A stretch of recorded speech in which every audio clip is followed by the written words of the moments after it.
बताइए, current electricity के module में कुछ डाउट, एक्सरसाइज में कुछ डाउट, रेस में कुछ डाउट? बच्चे बोल रहे हैं यस। तो पहले आज डाउट डिस्कशन कर ले। आज अपनी शाम को वैसे डाउट की क्लास थी, मैंने सोचा अभी कर लेते हैं अपन। हाँ, अभी की क्लास बढ़ा सकते हैं क्या अपन? थोड़ा सा बड़ा कर लेंगे क्लास को अपन अभी, और शाम की क्लास अभी हो जाएगी एक तरह से, यस सर। है ना? वैसे भी आपका मतलब शाम को एक और क्लास है उसकी वे ऑप्टिक्स की, तो मैंने सोचा आज बहुत ज्यादा क्लास हो जाएगी, इसलिए थोड़ा सा अभी देख लेते हैं अपन। हाँ, तो बताइए आपके डाउट्स बताते जाइए फिर करंट इलेक्ट्रिसिटी के। मैं मेरे पास भी मॉड्यूल निकाल लेता हूँ। अब आपके पास मॉड्यूल, पहले तो रेस कंप्लीट करेंगे अपन। तो रेस में जहां तक हो गया था उसके आगे कंटिन्यू करते हैं अपन। मैं मेरे पास भी रेस ओपन कर लेता हूँ, जस्ट अ सेकेंड।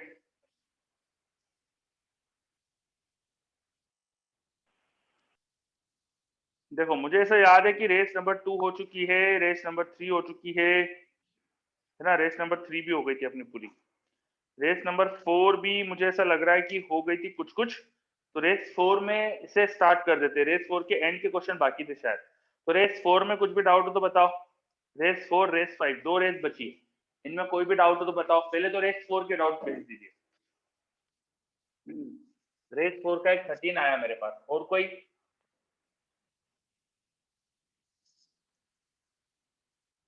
मैं 13 कर रहा हूं, जब तक आप आपके डाउट और भेज दीजिएगा। रेस 4 का 13।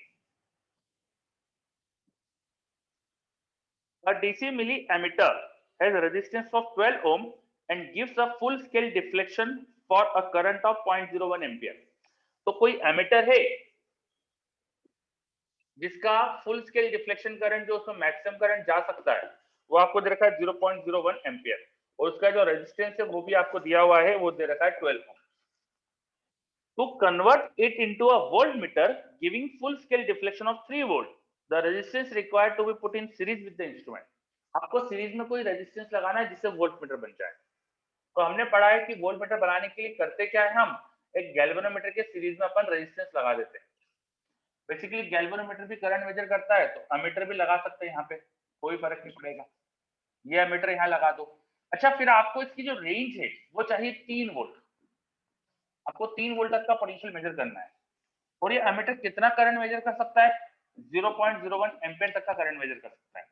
तो रेजिस्टेंस ऐसा होना चाहिए कि इस करंट से इतना वोल्टेज आ जाए, मतलब 3 वोल्ट पोटेंशियल ड्रॉप से करंट ही आ जाए। करंट इनटू रेजिस्टेंस को अपन पोटेंशियल लिख सकते हैं। रेजिस्टेंस एक यहाँ पे एमीटर का 12 ओम है, और ये एक्सटर्नल रेजिस्टेंस जो लगाया आर, वो हमें पता करना है। तो देखो इस इक्वेशन से अब आर मिल जाएगा आपको, हो जाएगा। Yes sir. चलो इसके बाद मेरे पास 12 नंबर और 6 नंबर आए हैं, 12 और 6।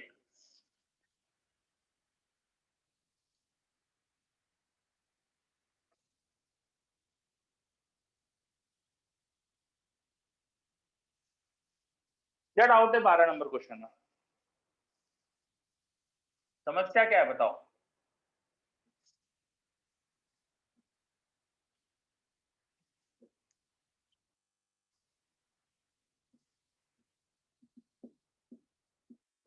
बोलिए, जिसका भी डाउट है बताइए मुझे, इसमें डाउट क्या है आपको?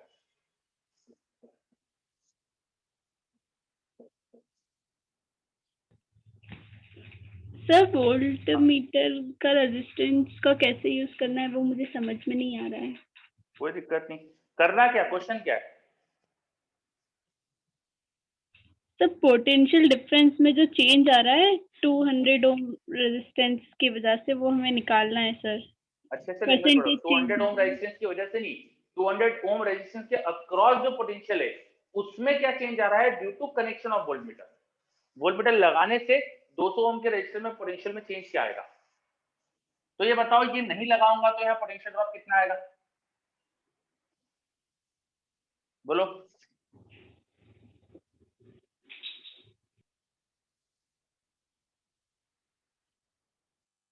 किसी सर्किट में एक रेजिस्टेंस का पोटेंशियल ड्रॉप निकालना है, आता है आपको निकालते?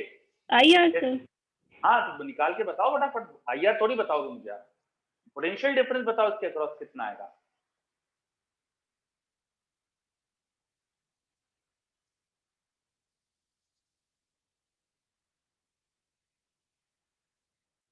निकालो इसका। आर 200 ओम दिख रहा, आई कितना होगा इसमें? तो 50 वोल्ट। 50 वोल्ट आएगा क्या? नहीं, 50 वोल्ट तो इस बैटरी का पोटेंशियल है, इसके साथ 20 ओम रेजिस्टर भी तो है यहाँ पे। तो आप यहाँ पे देखो टोटल 220 ओम का रेजिस्टेंस है, इतना 220 ओम का रेजिस्टेंस है। तो करंट कितना आने वाला है यहाँ पे? 5/22. 50/20 है ना, तो 5/22 एम्पेयर का करंट आने वाला है। तो इसका पोटेंशियल ड्रॉप कितना आने वाला है, जल्दी बोलो। 500/11. 5/22 into 200 मतलब 500/11। ठीक है, बिल्कुल सही कहा। इतना पोटेंशियल ड्रॉप इनिशियल था। अब पूछा क्या उन्होंने कि वोल्ट मीटर लगाने की वजह से कितना चेंज हुआ, तो वोल्ट मीटर लगा दो वोल्ट मीटर लगाया तो एक रेजिस्टेंस जुड़ गया यहाँ पे। अच्छा, अब ये रेजिस्टेंस जुड़ गया तो सर्किट में क्या क्या बदल जाएगा? क्या सर्किट में फ्लो करने वाला करंट बदलेगा? Yes, sir. कितना करंट आएगा आप बताओ यहाँ पे?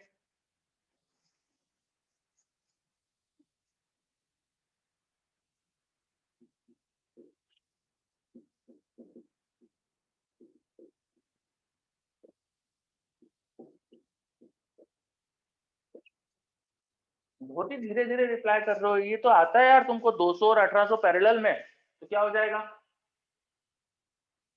200 Yes, into 100 upon 200 plus 1800 plus 20 ओम का एक रेजिस्टर उसमें सीरीज में दिखेगा, तो वोल्टेज अपॉन टोटल रेजिस्टेंस कर दो, ये करंट आएगा, yes, sir. है ना। अब इस करंट से यहाँ रेजिस्टेंस कितना है, इफेक्टिव रेजिस्टेंस कितना है, ये रेजिस्टेंस तुम्हें पता है ना कितना है? Yes, sir. तो I इंटू आर कर देता हूँ ना मैं, Yes, sir. ये रहा I इंटू आर। आर कितना आएगा इसका? 200 इंटू 1800 अपॉन 200 प्लस 1800। ये आ गया बाद का पोटेंशियल ड्रॉप। या जो कंबाइंड रेजिस्टेंस बनेगा उसका पोटेंशियल ड्रॉप जो होगा वो लिख दिया मैंने। अब पूछ क्या रहा है क्वेश्चन में आपसे?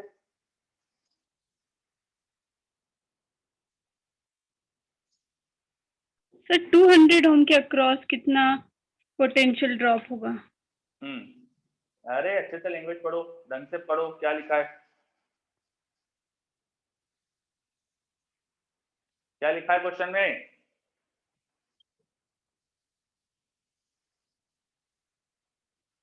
Sir, percentage change in potential different across 200 ohm resistance जब voltmeter लग गया उसके बाद। परसेंटेज चेंज कैसे निकालो बोलो, किसी भी चीज का परसेंटेज चेंज कैसे निकालते? जो भी उसका चेंज हुआ है डिवाइड बाय ओरिजिनल वैल्यू क्या थी? Yes, sir, into 100. बिल्कुल सही। तो आप इसमें मैं क्या बताऊं, इसमें आप ये कर नहीं सकते क्या? अब इस क्वेश्चन में मुझे कोई एक चीज बताओ जो आपको नहीं आती थी।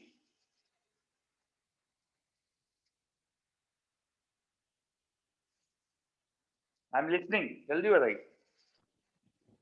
सर मैंने इसे कंबाइंड सिस्टम में ही देखा था, जैसे आपने इसे सेपरेट करके सॉल्व किया वैसे नहीं किया था, तो फिर वो करंट भी नहीं आ रहा था सर मुझे निकालना, वो प्रॉब्लम हुई थी सर। क्या क्या सर, कहा जैसे फिर से बोलोगे? आपने सेपरेट किया था ना सर पहले 200 ओम से, फिर आपने वोल्ट मीटर कनेक्ट किया, 1800 ओम रेजिस्टेंस लगाया सर।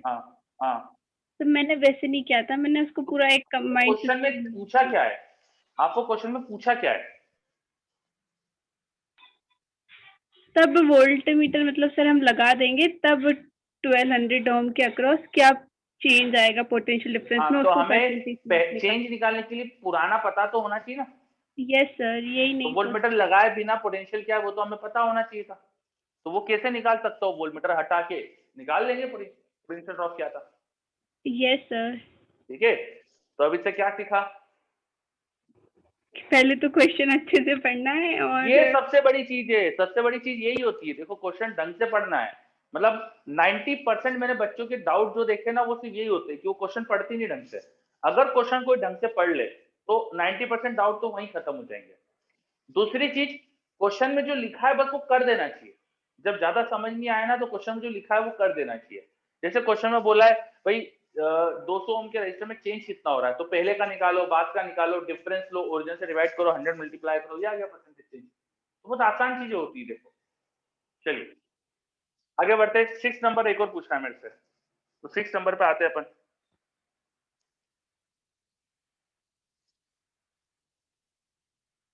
हाँ, क्वेश्चन क्या है 6 नंबर, कोई समझाएगा मुझे?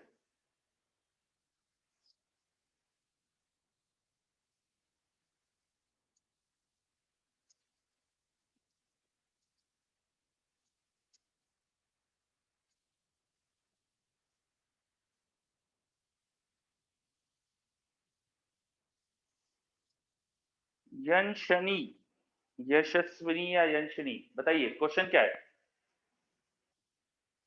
आपका डाउट है ये?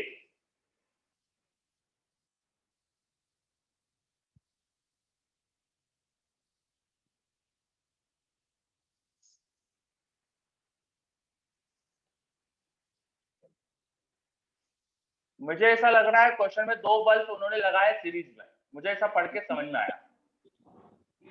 ऐसा ही है क्या? यस सर, दोनों की पावर और पोटेंशियल डिफरेंस भी दिया है सर। और बैटरी लगाई है 220 वोल्ट की, और दोनों बल्ब का रेजिस्टेंस दिया है आपको, है ना? अच्छा, जो पावर लिखी रहती है उतना ही वोल्टेज वो कंज्यूम, उतना ही पावर वो कंज्यूम कर सकता है। तो ये 25 वॉट ही कंज्यूम कर सकता है, और ये कंज्यूम कर सकता है 100 वॉट। अच्छा, ये कैसे जुड़े हुए हैं? सीरीज में। सीरीज कनेक्शन जब होता है बल्ब का, तो जिसपे ज्यादा पावर लिखी रहती है उल्टा वो कम ग्लो करता है, जिसपे कम पावर लिखी रहती है उस पे उल्टा वो ज्यादा ग्लो करता है। तो ये ज्यादा ग्लो कर रहा होगा और ये कम ग्लो कर रहा होगा। सीरीज में जिसपे कम पावर लिखी वो ज्यादा पावर कंज्यूम करने लगता है, तो इसके चांस ज्यादा है पहले फटने के, क्योंकि इसकी 25 वॉट ही पावर कंजम्पशन की एबिलिटी है, और अभी यही ज्यादा पावर कंज्यूम कर रहा होगा सीरीज में। तो ये वाला बल्ब होगा जो जल्दी शॉर्ट हो रहा होगा। तो मुझे ऐसा लगता है कि ये वाला बल्ब जल्दी शॉर्ट हो रहा होगा। इसका आंसर होना चाहिए था फर्स्ट वन। क्यों? मैंने कैसे सोच के बताया? मैंने सोचा कि यार सीरीज में लगे हैं, सीरीज में जिसपे कम पावर लिखी रहती है ना वो जल्दी शॉर्ट होता है। दूसरी चीज ये भी समझ में नहीं आया, याद नहीं हो तो क्यों दिमाग लगा रहे हो? आप तो सिंपली दोनों का रेजिस्टेंस निकालो और कितनी कितनी पावर कंजम्पशन कर रहे हो वो निकाल दो। अगर पावर कंजम्पशन इससे कम आ जाए तो शॉर्ट नहीं होगे, इससे ज्यादा आ जाए तो शॉर्ट हो जाएंगे। तो आप बस चेक करो कि कौन कितनी पावर कंज्यूम कर रहा है, उसके लिए आपको दोनों का रेजिस्टेंस निकालना पड़ेगा। रेजिस्टेंस किससे निकालते? वो अपन v² p से निकालते। तो दोनों का v दिया, p दिया, तो दोनों का रेजिस्टेंस आ गए। उसके बाद 220 वोल्ट का रेजिस्टेंस लगाए तो पोटेंशियल लगाए, तो यहाँ से करंट कितना आएगा तुम निकाल सकते हो। करंट आ गया, रेजिस्टेंस पता है, तो दोनों की पावर आएगी, और वो पावर इससे कंपेयर कर लो। समझे? Yes sir. चलो, अब उन्होंने एक और चीज पूछी है, what would happen if the two bulbs were connected to the same supply in parallel to the same supply? दोनों को पैरेलल में लगा दिया। अब अगर देखोगे ना तो पावर जो वोल्ट बल्ब की रेटिंग है वो 110 वोल्ट पे, और तुम लगाने वाले हो 220 वोल्ट पैरेलल में।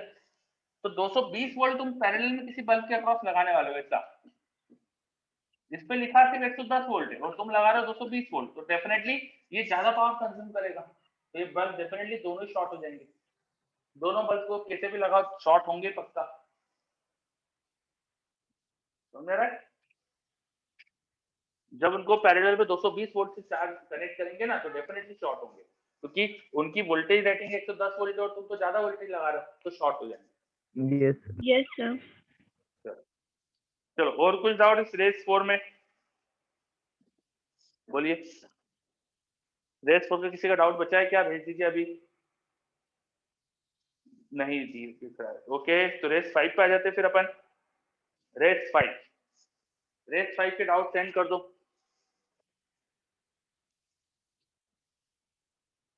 रेस 5,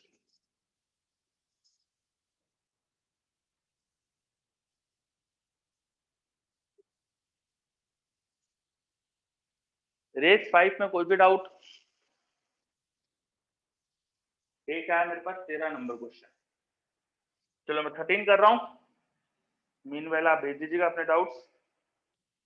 13,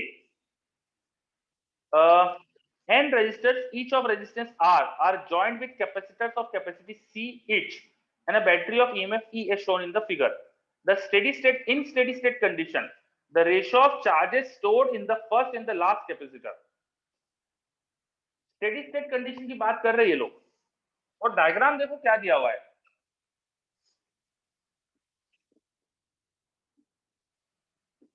ये ऐसे उन्होंने कैपेसिटर और रजिस्टर को जोड़ते गए। अरे ये तो सब पैरेलल में जुड़े, सही है क्या? Yes sir. Yes, sir. तो पैरेलल में तो सबका ही पोटेंशियल ई होगा ना। Yes, sir. तो हर एक में पोटेंशियल ही अगर ई है तो हर एक का पोटेंशियल ड्रॉप सेम, तो चार्ज भी सेम होना चाहिए ना। Yes, sir. तो इसका मतलब क्या हुआ?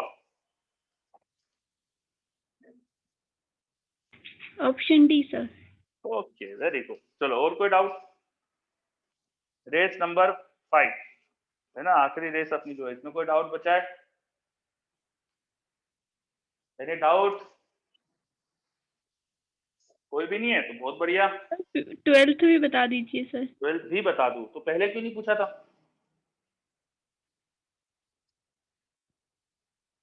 चलो 12th में समस्या बताओ पहले अपनी।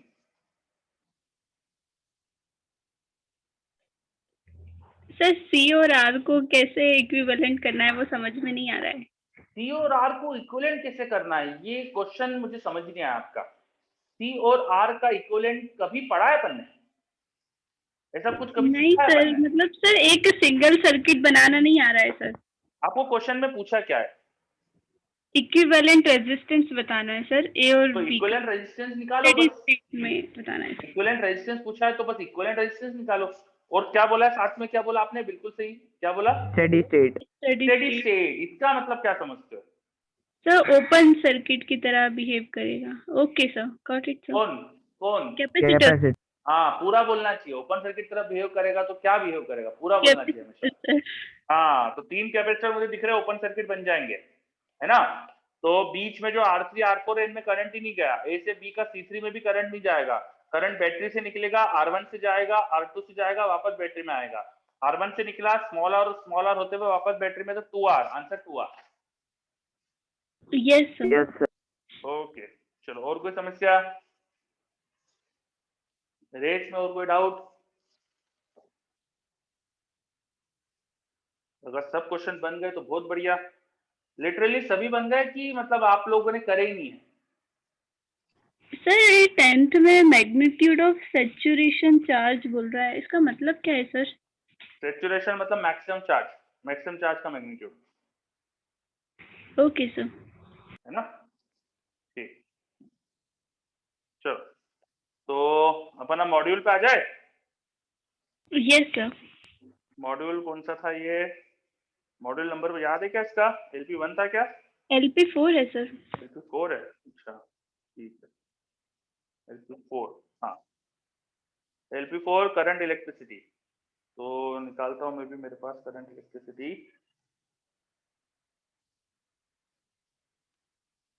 आप लोग भी ओपन कर लीजिए अपने पास मॉड्यूल।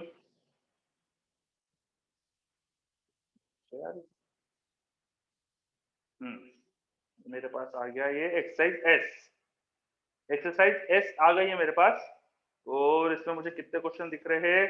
इसमें मुझे 28 क्वेश्चन दिख रहे हैं एक्सरसाइज एस में, ठीक है। तो पहले तो एक्सरसाइज एस, इसमें 21 क्वेश्चन दिख रहे हैं, तो करें पहले ये। Yes. हाँ, तो बताते जाओ क्वेश्चन नंबर, आपके भेज दो मुझे डाउट। पहले 10 क्वेश्चन में कोई डाउट? पहले तो शुरू के 10 के डाउट बताओ सबसे पहले। पहले Second. 10 सेकेंड, ओके, मैं लिख लेता हूँ जस्ट सेकेंड। प्रश्न क्रमांक 2, 10 तक और कुछ?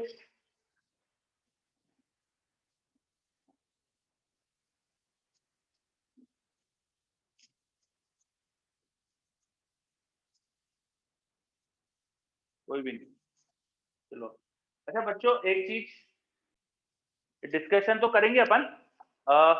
आप लोगों की मेंस आने वाली है फेब अटेम्प्ट, और अभी कई बच्चों को थोड़ा सा मन विचलित भी हो रहा होगा, दिमाग में टेंशन आ रही होगी कि फेब अटेम्प्ट आई गया है और हमारा सिलेबस पूरा नहीं हुआ है इस तरह से। तो मैंने कुछ बच्चों को तो बोला ही था कि आप है ना, जब अपन शुरू कर रहे थे तो मैंने कहा था सेमीकंडक्टर हुआ, और जो भी आपके टॉपिक स्ट्रांग रहे हो 12th के 11th के, वो टॉपिक है ना एंड वाले पहले से कर लो। तो कुछ बच्चों ने करा भी है ऐसा, मुझसे डाउट भी पूछा है बच्चों ने, तो वो तो बहुत अच्छी बात है। फिर भी अगर आपका कुछ बच रहा है, कोई सिलेबस में आपका बच रहा है, तो बिल्कुल चिंता की बात नहीं है। जेई मेंस के अटेम्प्ट इस साल बढ़ाए इसलिए गए हैं ताकि ये जो प्रॉब्लम्स आ रही है ना कि आपका सिलेबस ही टाइम से नहीं हो पा रहा है, ये खत्म हो जाए। तो आप लोग ये प्रेशर मत लो कि आपको फेब अटेम्प्ट में ही सब कुछ करना है। ये प्रेशर अगर लोगे ना तो फिर आप फेब अटेम्प्ट खराब कर लोगे। आप ये सोचो कि मेरा अगर 70% भी सिलेबस हो गया, 60% भी सिलेबस हो गया फेब अटेम्प्ट में, तो 60% मार्क्स मुझे लेके आए। ये टारगेट लेके जाओ आप सिलेबस पूरा करने के पीछे मत पड़ो, आप जो सिलेबस कर रहे हो उसे अच्छे से करने के पीछे पड़ो। ठीक है, 50% सिलेबस कर रहे हो तो 50% मार्क्स आने चाहिए आपके, वो आपका टारगेट होना चाहिए। नहीं तो क्या होगा कि आप सिलेबस के पीछे पढ़ोगे तो जो पढ़ रहे हो वो भी ढंग से नहीं पढ़ोगे। समझ में आ रही कुछ बात? Yes, sir. ठीक है, और Yes, मुझे sir. ऐसा लगता है कि आपका 60% 70% के लगभग लगभग सिलेबस हो रहा है ना, लगभग 60% के आसपास सिलेबस तो हो ही रहा है पूरा पूरा। अब परसेंटेज अब कैसे निकाले अपन, तो उसका कोई तरीका तो नहीं है। मुझे लगता है 70% के आसपास सिलेबस हो रहा है। अगर आप इतने मार्क्स भी लेके आओगे 70%, तो आपकी बहुत अच्छी रैंक आ जाएगी जेईई मेंस में। तो आपका टारगेट ये होना चाहिए कि जो भी हम पढ़ रहे हैं वो अच्छे से पढ़ के जाए। ये टारगेट नहीं होना चाहिए कि सब पढ़ के जाए, क्योंकि ऑप्शंस भी इस बार दिए हैं आपको। तो पेपर में इस बार न्यूमेरिकल चॉइस क्वेश्चन में आपको 10 क्वेश्चन दिए जाएंगे जिसमें से आपको 5 अटेम्प्ट करना है। तो उसकी खासियत, पेपर की खासियत यही तो है कि अपन को पूरा सिलेबस करना ही नहीं है। समझ में आ रही बात? कुछ अगर टॉपिक छूटते भी है तो आपको कोई दिक्कत नहीं, आप अगर 70% भी करके जाओगे सिलेबस तो बस उसे अच्छे से करो, तो आपका पेपर बहुत अच्छे से जाएगा। अगर आप अच्छे से करके जाते हो 100% करके जाओ विथ जीरो एफिशिएंसी, उससे कुछ भी नहीं होगा। ठीक है, 70% करके जाओ विथ वेरी गुड एफिशिएंसी, तो उससे सब कुछ होगा। समझ में आ रही बात ये? Yes, sir. चलो, तो सभी बच्चों को पहला काम तो ये करना चाहिए। दूसरा काम, मुझे दिख रहा है क्लास में बच्चे, कुछ बच्चे रिस्पॉन्ड करते हैं, कुछ बच्चे करते नहीं। जैसे अभी मेरे पास कई बच्चों के रिस्पॉन्सेस आ रहे हैं, पर कई बच्चे बस बैठे हुए हैं। जो बच्चे बैठे हुए मैं उनसे अर्ज करूंगा, देखिए ये ऑनलाइन क्लासेस है, तो हर बार मैं आपको देख नहीं पा रहा हूँ, कोई भी टीचर आपको देख नहीं पा रहे, तो आपको है ना खुद आगे रह के बोलना पड़ेगा। जब तक आप बोलोगे नहीं हम तक पहुंचेगी कैसे बात आपकी? ठीक है, तो आप बताइए, अगर पूरी क्लास के बीच में आपको बोलने में दिक्कत आती है, शर्म आती है, या जो भी आपका हेजिटेशन है, आप मुझे क्लास के बाद कॉल कर लीजिए, व्हाट्सएप पे बात कर लीजिए, किसी भी टीचर से जिसको आप कंफर्टेबल हो, जिसके साथ, उनसे आप बात करिए। पर आप लोग कांटेक्ट में रहिए, है ना। क्या होता है कि एंड एंड में थोड़ा सा मन में है ना टेंशन होती है, बहुत सारी चीजें हैं, मेंस की एग्जाम सामने आ रही है, तो अपन बहुत सारा सिलेबस देख के डरते भी है, प्रेशर में आते हैं, तो उस चक्कर में हमें ना पढ़ाई ढंग से कर नहीं पाते। तो आप अपना एक ना गाइडेंस लीजिए हमेशा, आप पढ़ाई अच्छे से करिए, दिन के पूरे 14 घंटे पढ़ाई में डिवोट करिए।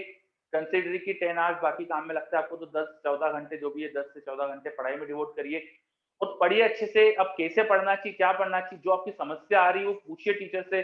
डेफिनेटली यहाँ पे सब आपके लिए हेल्प करने के लिए बैठे हैं। तो आपकी जो प्रॉब्लम है हम तक लेके आइए, है ना, हम आपके सॉल्व करने के लिए बैठे हैं।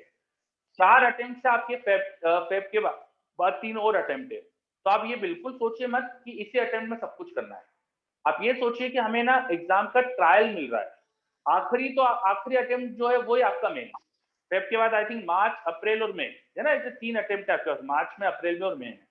मार्च Yes, वाला sir. तो बस 2 हफ्ते बाद ही हो जाएगा, वेब अटेम्प्ट खत्म होगा, 2 हफ्ते करीब का गैप मिलेगा, 2 हफ्ते या थोड़ा सा ज्यादा, 15 दिन का गैप है। उसके बाद फिर आपका वेब अटेम्प्ट मार्च अटेम्प्ट आ जाएगा। मार्च अटेम्प्ट के बाद थोड़ा समय है, शायद 3 हफ्ते का फिर से, तो काफी समय है आपके पास। अगर इस बाकी समय को भी देखो ना, तो काफी समय है आपके पास। तो आखिरी अटेम्प्ट तक आपको 100% सिलेबस विथ 100% इफिशिएंसी कंप्लीट करना है, ये आपका टारगेट होना चाहिए। या तो आखिरी अटेम्प्ट या second last attempt, second last attempt तक आपका सिलेबस 100%, हम तो सेकंड अटेम्प्ट जो होगा उस तक करा देंगे पूरा सिलेबस। ठीक है, पर बच्चे कभी कभार एक टॉपिक किसी का छूट जाता है, कोई टॉपिक आप ज्यादा अच्छे से करते नहीं हो, तो अगला और अटेम्प्ट मान लो अपन, उस अटेम्प्ट तक तो आप पूरा कर लोगे सब चीज। तो आपके पास देखिए एक तरह से 2 अटेम्प्ट ऐसे है अप्रैल और मई के, जिसमें आपका सिलेबस पूरा हो गया है, तो वो आपको फोड़ना है।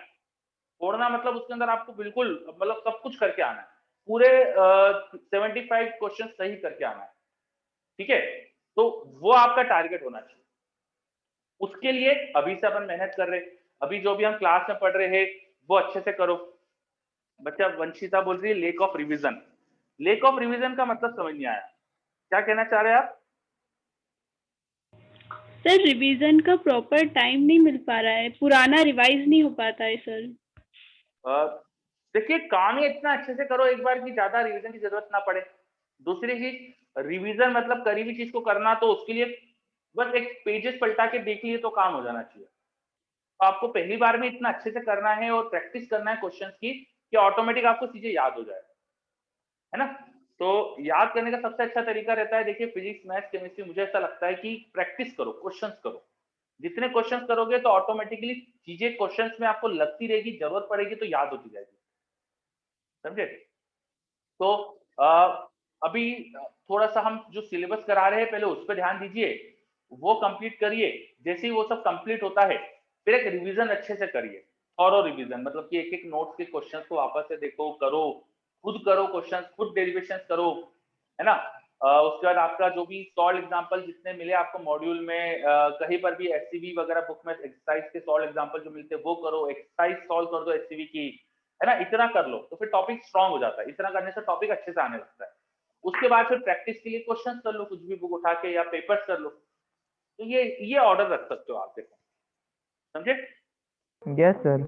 हाँ, और अगर आप लोग जिस तरह का मुझे अभी माहौल दिख रहा है ना बैच में, कि बच्चे डाउट नहीं पूछ रहे हैं, बस चुपचाप बैठे हैं, मतलब मैं ज्यादा बोल रहा हूँ, बच्चे की आवाज नहीं आ रही है, तो वो मेरे को ऐसा लग रहा है पता नहीं, या तो सब कुछ आ गया आपको या कुछ भी नहीं आ रहा है। दो स्टेट होती है, या तो सब कुछ आ गया तो बच्चा चुपचाप बैठे रहता है कि हाँ मेरे को तो आता है, तो कुछ भी नहीं आ रहा है तो बेचारा चुपचाप बैठा है। तो है ना, आप चुप मत बैठो, है ना, वो अच्छा नहीं लग रहा है, ठीक है। चलो, यस सर। हाँ, ओके बच्चों। Yes sir. हाँ, और सभी बच्चे अच्छे से मेहनत करिए, सब टीचर्स आपके साथ हैं यहाँ। आपका एम है कि आपको पूरे 75 क्वेश्चन 100% एक्यूरेसी से करना है जेईई मेंस में। पहला टारगेट ये रखो, ये टारगेट अचीव होगा, साथ ही साथ अपना एडवांस का टारगेट भी हो जाएगा। यही करने में एडवांस भी कंप्लीट हो जाता है, मतलब एडवांस में बस क्वेश्चन का लेवल थोड़ा सा ज्यादा होता है, लेंथीनेस होती है, तो अगर कोई मेंस अच्छे से सीख लेता है तो एडवांस में उससे ज्यादा दिक्कत नहीं आएगी। और हम यहाँ जो पढ़ रहे हैं उसमें काफी चीजें अपन एडवांस की कर ही लेते हैं, तो ऐसा कुछ Yes, आपको एडवांस में अलग से भी पढ़ने की जरूरत नहीं है, बस थोड़े से एडवांस लेवल के क्वेश्चंस करने की जरूरत रहेगी, वो अपन कर लेंगे बाद में, ठीक है। तो अभी पूरा ध्यान मेंस को पहले अच्छे से करने पे होना चाहिए। चलो, मन का क्वेश्चन आया, पेपर होते हैं तो उसके 10-12 दिन बाद क्वेश्चन पेपर पीडीएफ दिखता है वेबसाइट पे। हाँ, ये अच्छा आपका डाउट आया, ये मैं आज ही बात करता हूँ, है ना। लास्ट वाले का तो सॉल्यूशन भी नहीं डाला है। यस हाँ सर। हाँ हाँ हाँ हाँ, एक सेकंड। सर जो अटेम्प्ट किया हो सर वो एनालाइज ही नहीं हो पाता है, पता ही नहीं चलता, फिर जब तक भूल ही जाते हैं सर। हाँ, एक सेकंड रुको, है ना।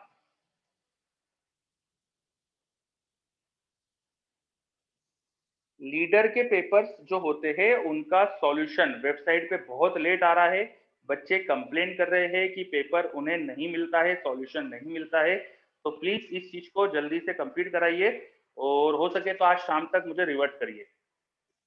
चलो, तो जो एडमिन में ये सब संभालते हैं उनको मैंने अभी आपके सामने मैसेज करा है ना। ये अच्छी चीज आई, तो हाथों हाथ मैंने उनको मैसेज भी कर दिया, और वो रिकॉर्ड भी रहेगा कि बात हुई थी हमारी, है ना। चलो यस सर, सर। सॉल्यूशन तो नहीं है प्रीवियस 2 पेपर के। हाँ बेटा, वो मैंने बोल दिया है ना आपके सामने, अभी देख लेंगे। ओके, जो भी आपकी ऐसी प्रॉब्लम है बताया करो। और देखो यार, हम दिन भर है ना, बच्चे डाउट वाउट पूछते रहते हैं, और हमें टीचिंग पढ़ाना भी पड़ता है, कुछ कभी हमसे क्वेश्चंस भी ऐसे आते हैं जो हमको सॉल्व करना पड़ते हैं, तो है ना, कई चीजें दिमाग से उतर जाती है। तो कोई भी काम हो ना, तो यार बार बार बोल दिया करो, अगर एक बार में नहीं हो तो, ठीक है। तो मतलब ऐसा मत सोचो कि हम कर नहीं रहे, वो दिमाग से स्किप हो जाता है, तो आप 2-3 बार बोल दिया करो तो करवा देंगे, ठीक है। हाँ यस सर। हाँ, चलो, तो एक्सरसाइज एस के क्वेश्चन डिस्कस कर रहे थे। पहला एक दो सेकंड नंबर क्वेश्चन आया था मेरे पास, ये भी कंप्लीट करते हैं अपन। Second number question, exercises, current electricity निकाल रहा हूं मैं, आप लोग आपके बाकी डाउट भेज दीजिएगा जब तक। A copper wire carries a current density J. Assuming that n number of free electrons per unit volume is the electron charge V average is the average speed due to thermal agitation, the distance which will be covered by an electron during its displacement 1 meter along the wire. 1 metre displacement होने में कितना distance चलेगा वो? देखिए 1 metre displacement जब होना है, displacement की बात करिए तो इलेक्ट्रॉन्स जब मटेरियल के अंदर 1 मीटर का डिस्प्लेसमेंट सफर कर रहे हैं तो क्या वो एकदम सीधी सीधी लाइन में चलते हैं इलेक्ट्रॉन मटेरियल के अंदर? अरे वो तो रैंडम मोशन कर रहे होते हैं। Yes sir. तो इलेक्ट्रॉन का पाथ ऐसा कुछ हो सकता है। तो Yes, इलेक्ट्रॉन इस रैंडम पाथ पे किस स्पीड से चल रहा है वो आपको दी गई, और जो ये आगे बढ़ने की स्पीड होती है, जो एवरेज स्पीड जिससे वो आगे बढ़ते हैं वो होती है ड्रिफ्ट स्पीड, है ना? याद करिए I इक्वल टू NEVD होता है। Yes, एक यहाँ डिवाइड कर दो तो J हो जाएगा अपने पास NEVD। तो जो ड्रिफ्ट स्पीड है ना वो अपन लिख सकते हैं J अपॉन NE। तो ये स्पीड होती है जिससे ये सब आगे बढ़ रहे हैं। तो 1 मीटर डिस्टेंस कवर करने में टाइम कितना लगेगा? 1 metre upon drift speed. yes, sir. इतने टाइम में इलेक्ट्रॉन कितनी डिस्टेंस चल लेगा? डिस्टेंस हो जाएगा ये जो रैंडम पाथ पे चलने की जो स्पीड है वो स्पीड इनटू टाइम। ये आ जाएगी distance travelled by electron in the displacement of 1 metre. आया समझ में? Yes, sir. आई होप इसका लॉजिक सबको क्लियर है। अब क्वेश्चन नंबर 6 आया इसके बाद मेरे पास। Question number 6, two conductors are made of the same material and have same length. A conductor A is a solid wire of diameter 1 mm. Conductor B is a hollow tube of outer diameter 2 mm and inner diameter 1 mm. Find the ratio of resistance RA to RB. उनके resistance का ratio बताना है। तो resistance क्या होता है? रो L by material same है, देखो क्वेश्चन में कहा है, तो रेजिस्टेंस का रेशियो क्या होना चाहिए? एक सॉलिड है दूसरा होलो है, लेंथ भी एक ही है, देखो तो लेंथ एक ही है तो बस एरिया का इनवर्स रेशियो हो जाएगा, ये तो A2/A1 हो जाएगा, है ना? A2 क्या लिखेंगे? Outer radius minus inner radius का स्क्वायर होगा, क्योंकि दूसरा जो कंडक्टर है वो इस तरह का है कुछ, जिसमें कुछ आउटर रेडियस है कुछ इनर रेडियस है, तो दूसरे का एरिया ये होगा, और पहला जो कंडक्टर है वो सॉलिड है तो उसका एरिया हो जाएगा पाई इंटू उसकी जो भी रेडियस दी है उसका स्क्वायर, R1 स्क्वायर। तो समझे क्या? Yes, sir. तो हो सकता है ना आपको क्वेश्चन ये, क्यों खुशी आपका डाउट था क्लियर हो रहा है? Yes sir. हाँ चलो तो क्लियर है पक्का?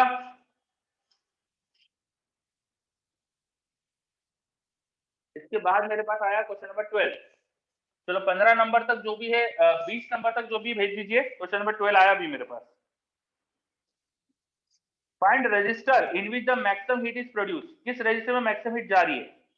तो सबकी हीट निकाल लो, और क्या क्या समस्या है इसके अंदर?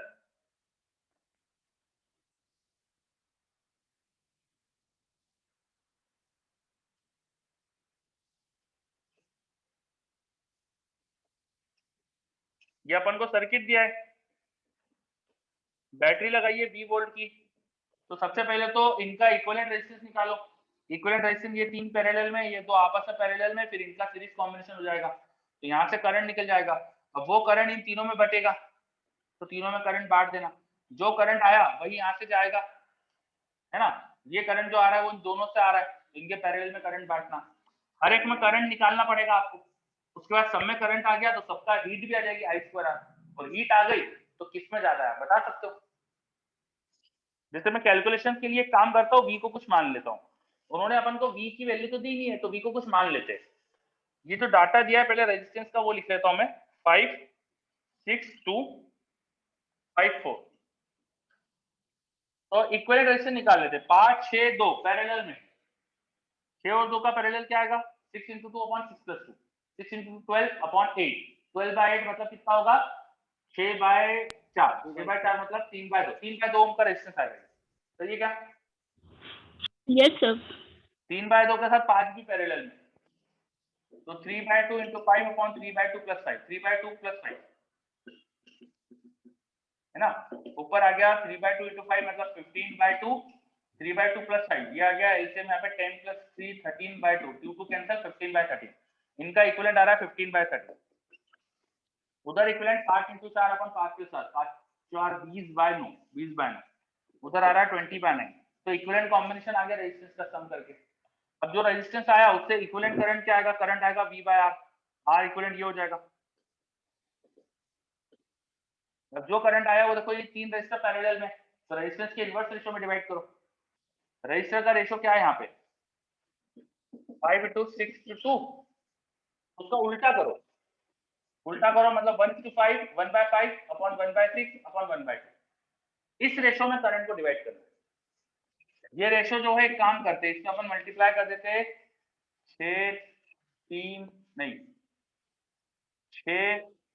30 से मल्टीप्लाई करो, इसको 30 से मल्टीप्लाई कर दो, 30/5 6, 30/6 5, 30/2 50। ये करंट का रेशियो रखना पड़ेगा। ये समझ में आया मैंने क्या करा? Yes sir. है ना, रेजिस्टेंस का रेशियो था 5:6:2, उसका उल्टा करा, ये होगा करंट का रेशियो। ये रेशियो में करंट है, इसको सिंपलीफाई करने के लिए इसमें 30 से तीनों को मल्टीप्लाई कर दिया, तो सिंपलीफाइड रेशियो ऑफ करंट आ गया। तो इन तीनों का सम करो, 15, 5, 20, 6, 26, तो टोटल करंट को 26 से डिवाइड करो, यहाँ के करंट के लिए इंटू 6 करो, 20 के करंट के लिए इंटू 5 करो, यहाँ के करंट के लिए इंटू 15 करो। Yes sir. तो इन तीनों का करंट आ गया। वैसे इन दोनों का करंट निकालो, फिर हर एक का करंट आने के बाद I स्क्वायर R से हर एक की हीट निकालो, और किसकी ज्यादा है फिर वो बता दो। सर ये जो वर्ड्स है ना ये कंफ्यूज कर रहे हैं सर, कहीं मतलब मैक्सिमम हीट होता है, कहीं पावर होता है और कहीं पावर कंज्यूम्ड होता है। Power मतलब- consumed is same thing as power of resistor, is same thing as heat developed in resistor, because resistor में जो power consume होती है वो heat के फॉर्म में डेवलप होती है, तो तीनों सेम ही चीज है। यस सर, यही कंफ्यूजन हो रहा था। हाँ, और लैंग्वेज पूरी पढ़कर समझना चाहिए, मतलब हमेशा वर्ड के साथ क्या लिखा है। जैसे पावर डेवलप्ड इन रजिस्टर लिखा है, तो रजिस्टर में पावर डेवलप I स्क्वायर आदि होती है। हीट डेवलप इन रजिस्टर लिखा है, वो भी यही होता है, तो साथ में रजिस्टर भी लिखा है, ये भी तो देखो। Yes sir. ठीक है, चलो फिर 12th नंबर बताया अभी अपन ने, उसके बाद आ रहा है 18।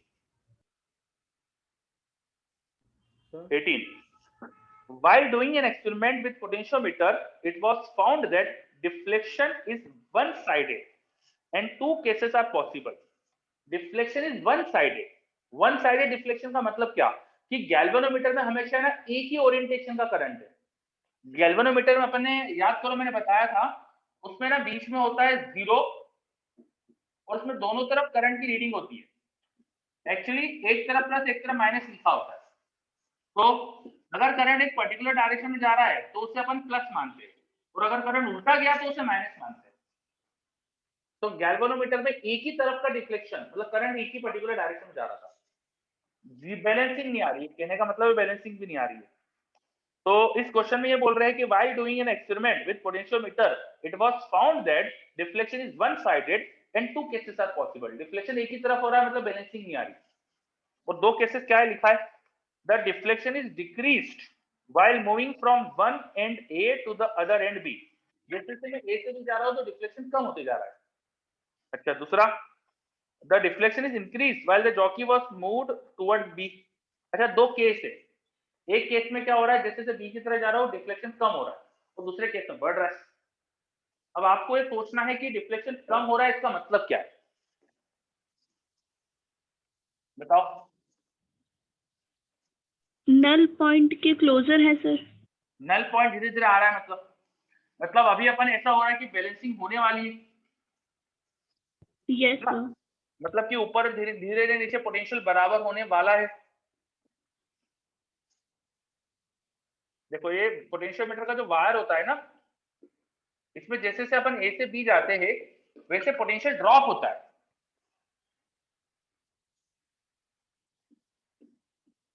ठीक है, ऐसे भी जाते हैं पोटेंशियल ड्रॉप होता है। और पहले ऑप्शन में क्या लिखा है, विच टर्मिनल पॉजिटिव और negative of cell E1 is connected at X in case 1। Cell E1 है यहाँ पर, उसका कौन सा टर्मिनल X पे जुड़ा है, ऐसा पूछ रहे हो। ठीक है, केस 1 में। अब केस 1 में क्या हो रहा है, जैसे से मैं दूर जा रहा हूं तो डिफ्लेक्शन कम हो रहा है। इसका मतलब यहाँ पोटेंशियल ड्रॉप था और वहां पे भी देखो ड्रॉप हो रही है, और धीरे धीरे ड्रॉप हो सकता है, इसको बैलेंस करने वाला है, लेकिन हुआ नहीं बैलेंस। अगर ये पोटेंशियल ड्रॉप यहाँ पे थोड़ा ज्यादा और हो जाता तो ये बैलेंसिंग भी हो जाती है ना। तो इसका मतलब ये है कि यहाँ पर भी पोटेंशियल ड्रॉप ही था, मतलब बैटरी ऐसी जुड़ी थी कुछ कि बैटरी का पॉजिटिव टर्मिनल इधर की तरफ जुड़ा है, और बैलेंसिंग क्यों नहीं आई? क्योंकि जो इस सेल का पोटेंशियल ड्रॉप है उतना है ड्रॉप नहीं है, उससे कम ड्रॉप है, दैट्स व्हाई बैलेंस नहीं हो पा रहा, समझे? Yes sir. ठीक है। अच्छा केस 2, अगर ये बैटरी को मैं उल्टा जोड़ता तो क्या होता, वो सोचो। बैटरी अगर ऐसे जुड़ती तो क्या होता?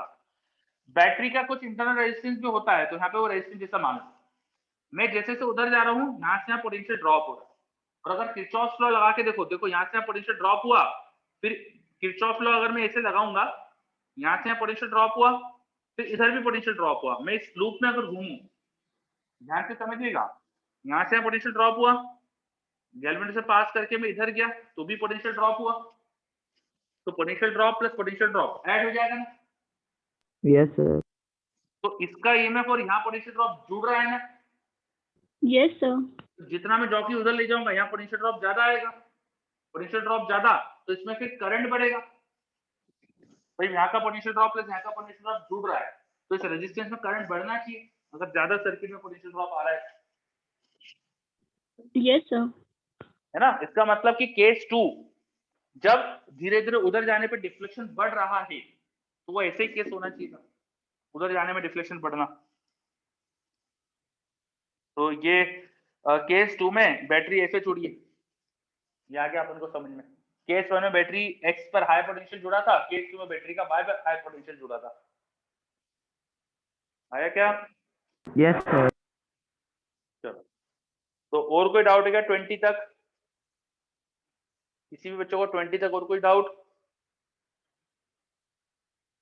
कोई भी नहीं आया, वेरी गुड। चलो फिर 28 तक, आखिरी क्वेश्चन तक बता दो कोई डाउट हो तो। 28 तक। 26 A galvanometer having 50 divisions provided with a variable shunt is used to measure the current as an ammeter when connected in series with a resistance of 90 ohm and a battery of internal resistance 10 ohm. फिर से पढ़ते हैं, language थोड़ी सी confusing लग रही है।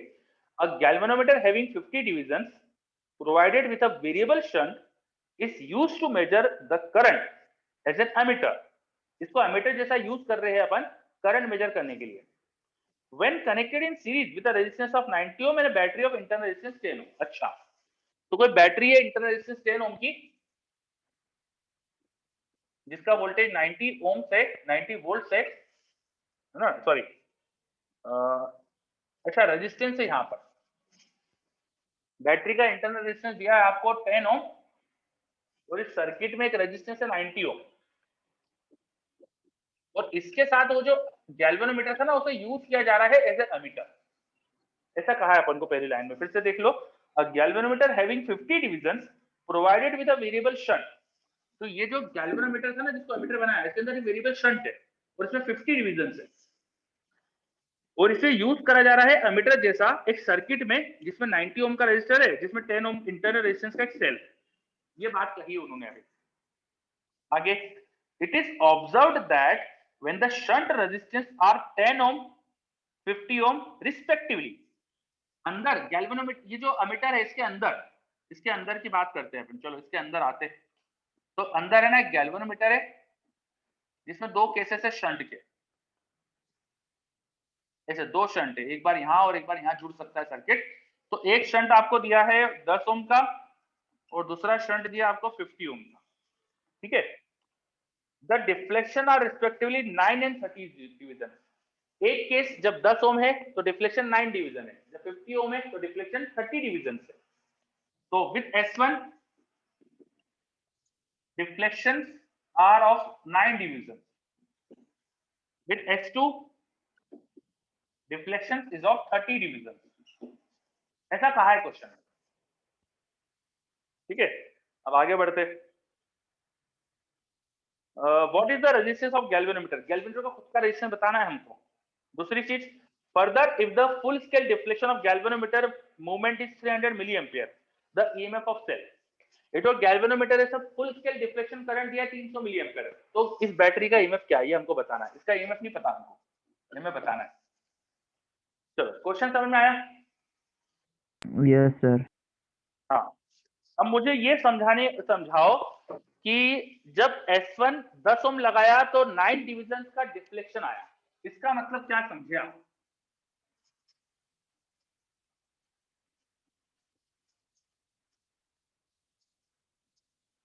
Current flow हुआ है सर। हाँ, और कितना करंट फ्लो हुआ है? मैक्सिमम करंट का 9th पार्ट। बिल्कुल सही, मैक्सिमम करंट का 9th पार्ट, बिल्कुल सही, मैक्सिमम करंट का 9th पार्ट। ठीक है, मैक्सिमम करंट का 9th पार्ट नहीं, सॉरी थोड़ी सी गलती हो गई इसमें, मैक्सिमम करंट 50 डिविजन का था। लैंग्वेज पढ़ो। Yes sir, 50 there division. Where 50 division on galvanometer, और उसका जो फुल स्केल करंट है ना, वो देखिए कितना दिया है, 300 मिली एम्पियर, यस सर। है ना? इसका मतलब अभी 9 डिवीजन से तो करंट कितना हुआ होगा बताओ? गैल्वेनोमीटर में करंट कितना हुआ होगा? 50 डिवीजन में 300 मिली एम्पियर का करंट है, तो एक डिवीजन में कितना करंट होता? 6 मिली। 6 मिली एम्पियर। एक डिवीजन में 6 मिली एम्पियर करंट आ रहा होता, तो 9 डिवीजन मतलब कितना करंट था? 54 मिली एम्पियर। इसका मतलब कि जब गैल्वेनोमीटर के साथ जब मैंने 10 ओम का शंट लगाया था, ये 10 ओम का शंट लगाया था, तो यहां जो करंट है गैल्वेनोमीटर में वो कितना है?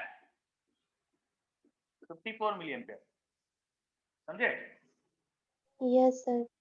मान लो इसका रेजिस्टेंस G है, गैल्वेनोमीटर का रेजिस्टेंस G है, तो इसके अक्रॉस पोटेंशियल ड्रॉप क्या रहा होता? 54 into G। 54 into G, very good, बहुत बढ़िया। और वही पोटेंशियल ड्रॉप इसमें भी आ रहा होता, यस सर। Yes sir. है ना? वही पोटेंशियल ड्रॉप इसमें भी आ रहा होता। अच्छा, फिर सेकंड केस में क्या बोला उन्होंने?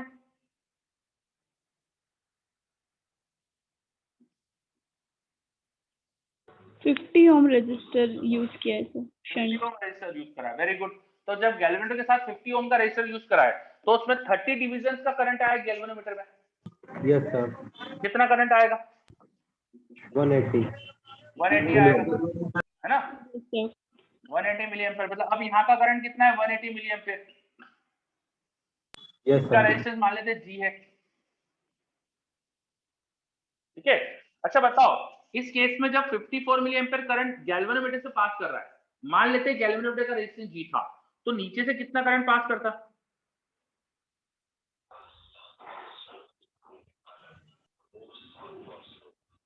10/G के रेशियो में।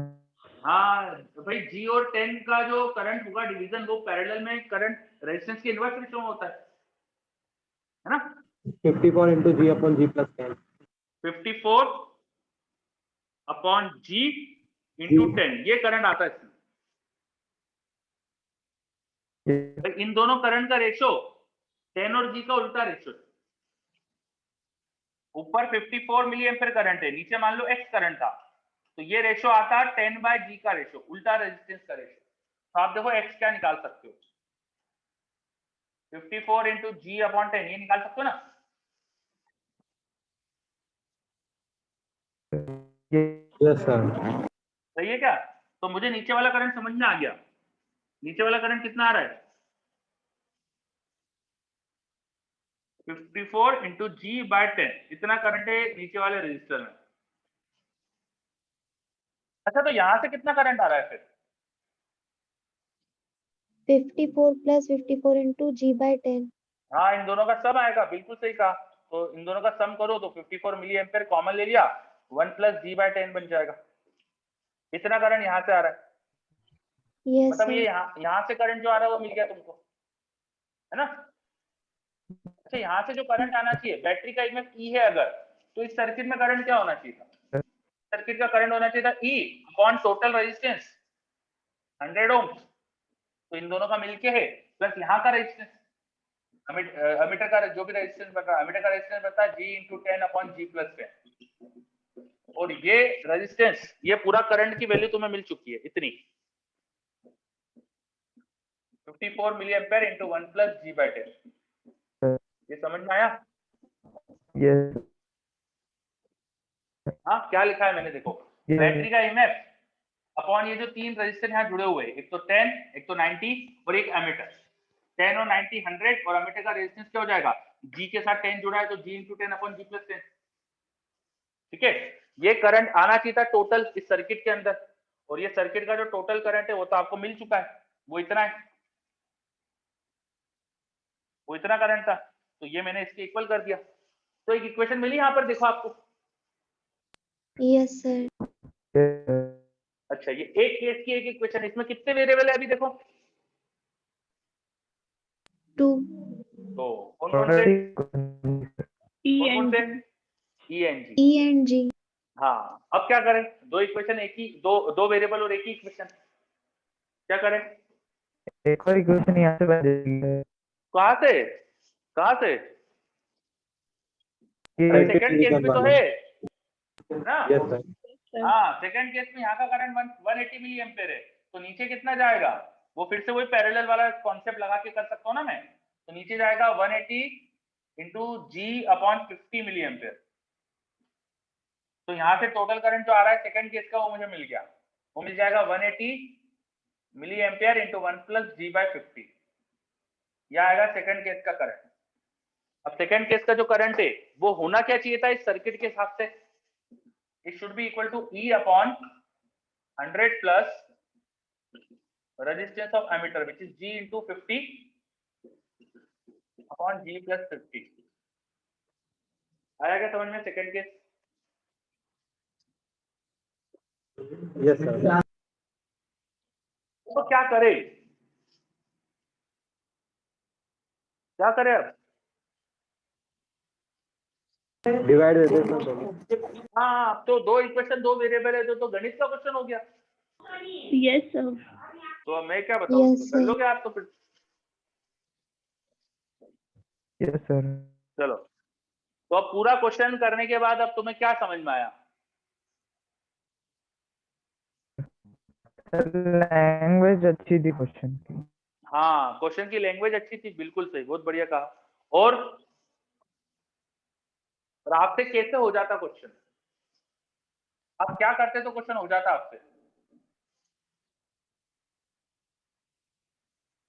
तो क्वेश्चन को ठीक से पढ़ लेते, लैंग्वेज को समझ ठीक से पढ़ लेते, है ना? तो आपने सीखा कि आपको क्वेश्चन को अच्छे से पढ़ना चाहिए। यही वाला बात अपनी आज पहले भी एक कई जगह पे आई थी ना कि क्वेश्चन अच्छे से पढ़ना चाहिए। Yes sir. Yes sir. Yes, sir. चलो, तो और कुछ डाउट है क्या इसमें 28 तक? 28 क्या क्वेश्चन है, समझाओ जरा मुझे।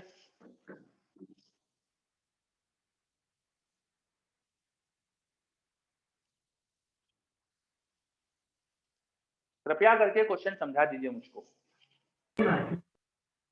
सर जो एक इलेक्ट्रिक केटल है उसके पास 2 वाइंडिंग्स है, हाँ। और जब उसमें से एक को ऑन करते हैं तो उसके अंदर सर बोतल जो बॉईल होता है वो 15 मिनट में हो जाता है। अच्छा, 15 मिनट में पानी उबलने लगता है, ठीक है। Yes sir. और फिर जब स्विच दूसरे को जब अपन ऑन करते हैं तो 30 मिनट्स में वाटर बॉईल हो जाता है। अच्छा, इससे क्या समझ में आया आपको? पहले में 15 मिनट लग रहे, दूसरे में 30 मिनट लग रहे, तो तुम्हें इससे क्या क्या समझ में आया? दोनों कॉइल में पावर का कुछ समझ में आया क्या? Yes sir. क्या समझ में आया? Yes sir. सर पहला वाला जो पावर वो ज्यादा कंज्यूम करेगा। हाँ, बिल्कुल सही, पहले वाले केस में पावर ज्यादा है, क्यों? तभी तो उसने पानी को जल्दी गर्म कर दिया, क्योंकि उसमें ज्यादा पावर थी।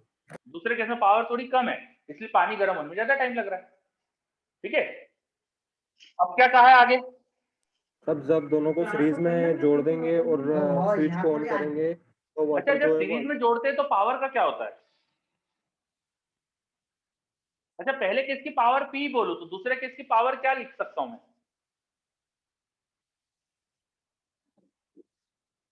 पानी को दुगना समय लग रहा है, तो पावर क्या लिख सकता हूँ दूसरे केस की? 2P लिख सकते हैं सर। 2P. आधी लिखूंगा, 2P नहीं लिखूंगा, आधी लिखूंगा। अरे डबल टाइम लग रहा है ना। Yes sir, power P/2. P/2। First case की पावर अगर P है तो दूसरे केस की power P/2। Yes, sir. Power आधी है तभी तो समय डबल लग रहा है, यस सर। है ना? अब Yes, P और sir. P/2 को तुमने कैसे यूज करा है बताओ? एक साथ कैसे यूज करा है? सीरीज में। सीरीज में है सर। सीरीज में इक्विवेलेंट पावर कितनी आती है? कुछ पढ़े हैं क्या हम लोग? पैरेलल के जैसा हो जाता है। पैरेलल के जैसा हाँ, हो जाता है। तो P into P by two upon P plus P by two, बोलो कितनी आ जाएगी ये?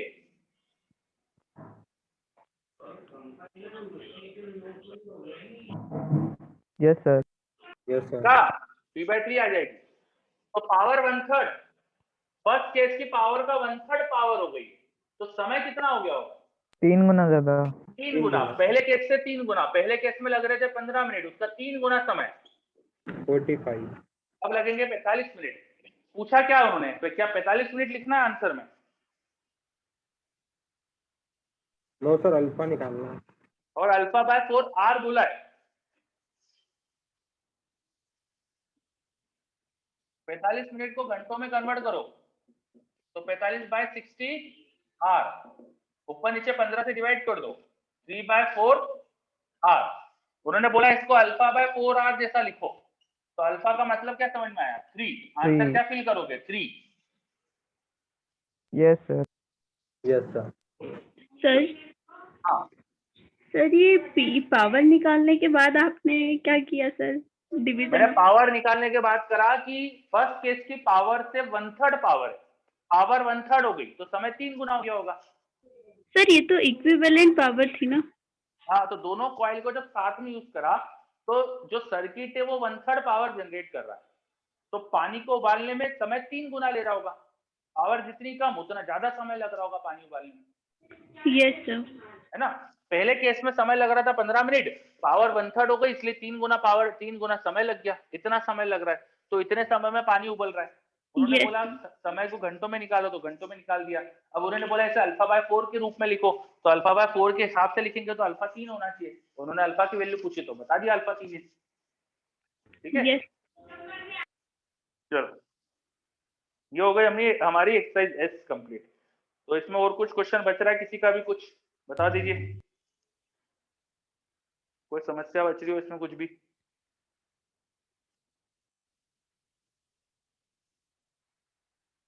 कुछ भी नहीं है क्या?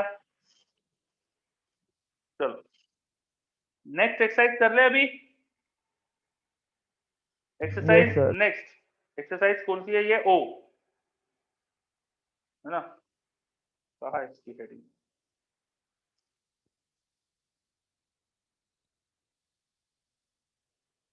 चलो एक्सरसाइज O1 में बताते जाओ क्वेश्चन। पहले 10 कितने क्वेश्चन है इसमें देख लो एक बार। मैं इसमें दिख रहे हैं मुझे 50 क्वेश्चन। पहले 10 में कोई समस्या? एक्सरसाइज O1 में पहले 10 में कोई समस्या करी है कि नहीं? सबसे पहले तो ये बताओ, एक्सरसाइज O1 करी है कि नहीं? बच्चों का रिप्लाई आ रहा है यस, वेरी गुड। तो पहले 10 में कोई डाउट हो तो बता दो।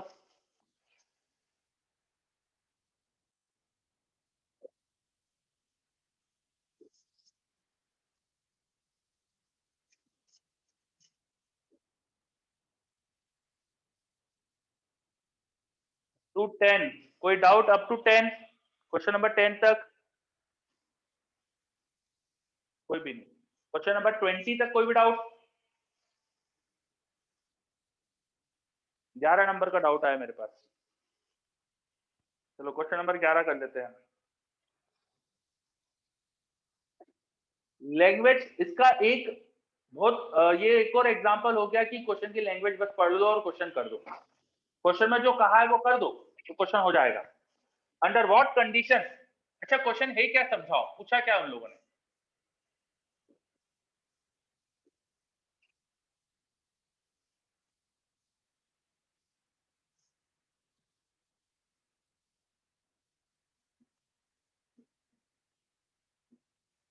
क्वेश्चन में कहा है कि जब बैटरी E2 को मैं शॉर्ट कर दूंगा, बैटरी E2 को शॉर्ट कर दूंगा तो किस कंडीशन की वजह से, क्या कंडीशन होना चाहिए कि इसमें करंट बढ़ जाएगा, रेजिस्टेंस में करंट बढ़ जाएगा, ये कहा है। Yes, sir. एक हमारे पास सर्किट है जिसमें 2 बैटरीज है और एक एक्सटर्नल रेजिस्टेंस जुड़ा है। तो इस सर्किट में जो करंट आना चाहिए वो होना चाहिए था E1 plus E2 upon R plus R1 plus R2। अब अगर बैटरी E2 को शॉर्ट कर दूंगा तो जो करंट होना चाहिए वो होना चाहिए E1 upon R plus R। वो कहना चाह रहे हैं आपसे, पूछना चाह रहे हैं कि किस कंडीशन से हम बोल सकते हैं कि करंट I2 बड़ा हो जाएगा I1 से। तो I2 बड़ा I1 का मतलब क्या होगा, वो हो जाएगा E1 upon R plus R should be greater than E1 plus E2 upon R plus R1 plus R2। इसको थोड़ा सा क्रॉस मल्टीप्लाई वगैरह कर पुरा के थोड़ा सा आसान तरीके से लिख दो, बस आ गई वो कंडीशन। 4 ऑप्शन में से जो सही है वो ढूंढ मिल जाएगा आपको साथ साथ, समझे। तो जो उन्होंने कहा है बस वो कर दो। वो कह रहे हैं कि जब E2 बैटरी को शॉर्ट कर देंगे तो ये जो करंट आएगा वो ज्यादा आना चाहिए इससे, तो करंट को ज्यादा, मैंने लिख के देखा और देखा कि क्या कंडीशन आ रही है, तो ऑटोमेटिक जो आ जाएगा लिख देना आंसर, ठीक है। चलो, कई बच्चे बोल रहे हैं कि उन्होंने 15 क्वेश्चन तक ही करे, 10 तक करे। तो अब मैं आपको जो भी डाउट है इसमें पूछ लो, किसी को भी कुछ भी और डाउट हो तो बता दो मुझे। क्वेश्चन नंबर 50 बोलो। 6th sir. 6 करते। 18 नंबर क्वेश्चन आया, पहले वो देख लेते। A brass disc and a carbon disc of same radius are assembled alternately to make a cylindrical conductor। एक सिलिंड्रिकल कंडक्टर बनाया गया है जिसमें पहले लगाई एक ब्रास की डिस्क, फिर लगाई कार्बन की डिस्क, ऐसा करके एक सिलेंडर जैसा बनाया। यहाँ पे ब्रास है और यहाँ कार्बन। तो क्या बोला उन्होंने,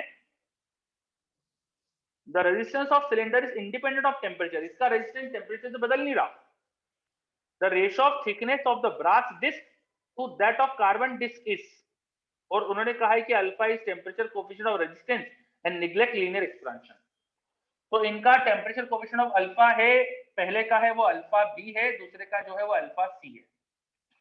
अल्फा दिया है टेम्परेचर कोफिशिएंट ऑफ रेजिस्टेंस। इसका मतलब ये है कि जब टेम्परेचर बढ़ाएंगे तो ब्रास और कार्बन का रेजिस्टेंस बढ़ेगा, और बढ़ने के लिए जो इक्वेशन होना चाहिए वो अल्फा के टर्म में लिख सकते हो।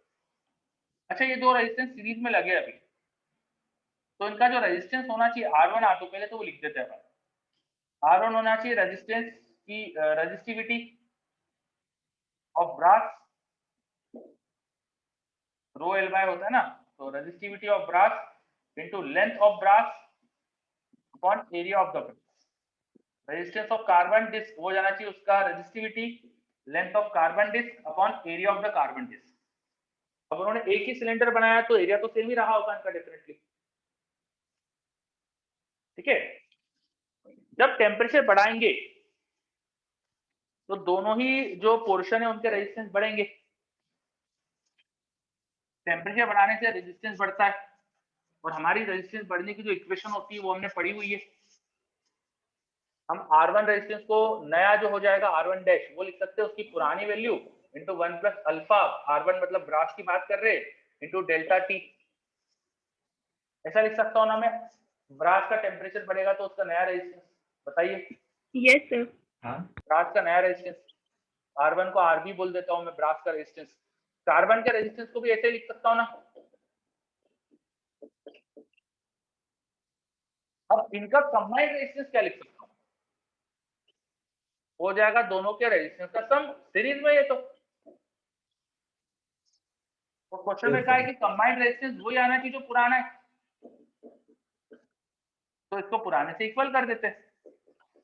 तो दोनों के रेजिस्टेंस की वैल्यू लिख देते हैं अपन, ये जो वैल्यूज है RB into 1 plus alpha B delta T plus RC into 1 plus alpha C delta T should be equal to RB plus RC, क्योंकि क्वेश्चन में कहा है टेम्परेचर बढ़ाने से रेजिस्टेंस बढ़ना नहीं चाहिए, तो पुराना टोटल रेजिस्टेंस इक्वल टू नया टोटल रेजिस्टेंस होना चाहिए, ऐसा क्वेश्चन में कहा है, तो इसलिए मैंने ऐसा लिखा है। तो अब मैं एक काम करता हूँ, देखो RB को मैं मल्टीप्लाई कर देता हूँ, RB alpha B into RB delta T, यहाँ पे RC मल्टीप्लाई कर लेते हैं equal to RB plus RC। तो मैंने सही करा है क्या मल्टीप्लाई, RB को अंदर मल्टीप्लाई करूंगा तो ऐसे आएगा, RC मल्टीप्लाई करूंगा तो ऐसे आएगा, सही करा है क्या? Yes sir. है ना, चलो। अच्छा, LHS और RHS दोनों में देखो RB है, LHS और RHS दोनों में देखो RC है, काट दो दोनों को। Yes sir. और यहाँ डेल्टा टी कॉमन आ रहा है तो ले लेते, चलो डेल्टा टी कॉमन, अंदर आएगा alpha B RB plus alpha C RC equal to 0। अच्छा, क्वेश्चन में बोला है कि टेम्परेचर बढ़ा रहे हैं अपन, तो ये तो जीरो नहीं है, इसका मतलब ये सम जीरो होना चाहिए।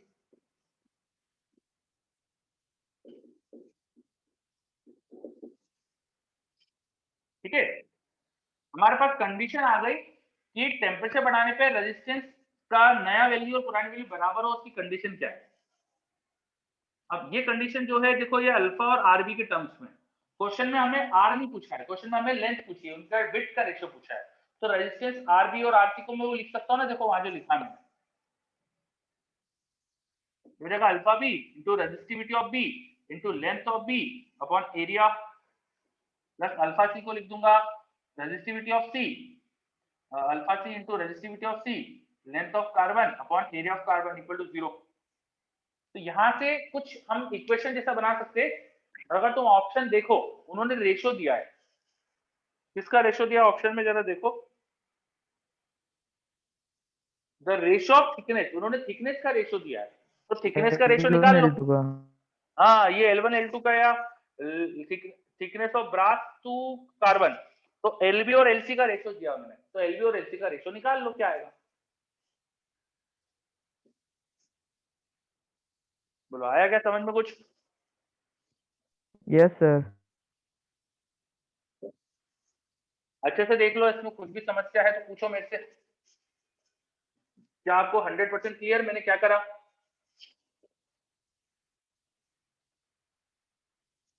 क्वेश्चन में बोला जैसा है वही करा है, देखो मैंने क्वेश्चन में बोला कि ब्रास और कार्बन की डिस्क लगाओ, तो मैंने लगा दी। उन्होंने उनकी लेंथ का रेशियो पूछा है, तो इनकी लेंथ और एरिया वेरिया कुछ मान लिया मैंने, लेंथ मान ली मैंने, इनकी एलबी और एलसी, रेजिस्टिविटी क्वेश्चन में हमें दी है तो वो मान ली, एरिया सेम मान लिया। अब ये कहा क्वेश्चन में कि इनका रेजिस्टेंस टेम्परेचर बढ़ाने से बढ़ना नहीं चाहिए, तो मैंने टेम्परेचर बढ़ाने पे दोनों का नया रेजिस्टेंस लिखा, कुल रेजिस्टेंस टोटल रेजिस्टेंस लिखा, टोटल रेजिस्टेंस वही आना चाहिए जो पुराना है। तो मैंने जो कंडीशन पूछना चाह रहे थे वो मैंने लिख दी, वो लिख के सॉल्व करते गया तो ऑटोमेटिक हमारे पास इक्वेशन आ गई। जो क्वेश्चन में चाह रहे हैं ना बस वो लिख दो। वो चाह रहे कि रेजिस्टेंस टेम्परेचर बढ़ाने से बढ़े नहीं, तो नया रेजिस्टेंस निकालो, पुराने के बराबर कर दो, क्योंकि ये वो चाह रहे हैं, तो वो करके ऑटोमेटिक कंडीशन आ जाती है। चलो 6 नंबर आया था मेरे पास, एक डाउट है ना? क्लियर है सर, क्लियर हो गया सर। क्लियर है, बहुत बढ़िया। चलो और कोई डाउट?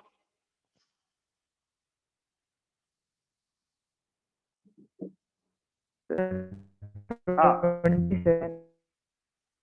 आवाज नहीं आई अच्छे से, फिर से बोलो।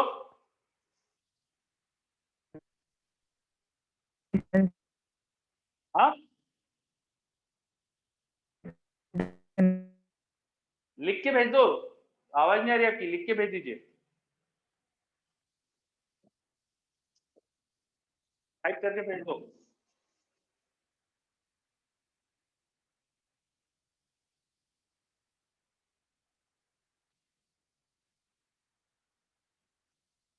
चलो 33 और 47 दो डाउट आए मेरे पास, 33 और 47। क्वेश्चन नंबर 33 एंड 47 करते, 27 भी आया।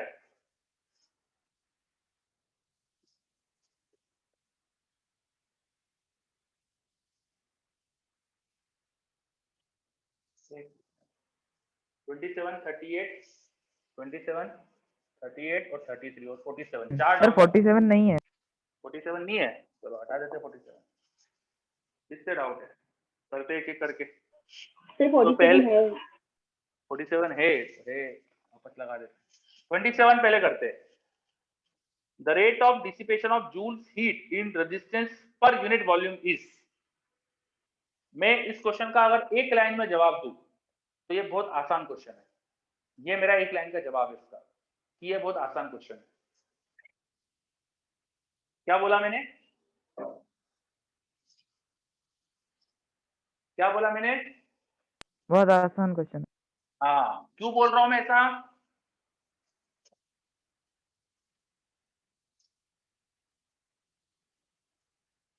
क्या कोई मुझे कारण बता सकता है मैं ऐसा क्यों बोल रहा हूँ? सर आपको आता है वो इसलिए। अरे यार मुझे नहीं, तुमको भी आता है ये। चलो ये बताओ पूछा क्या है इसमें?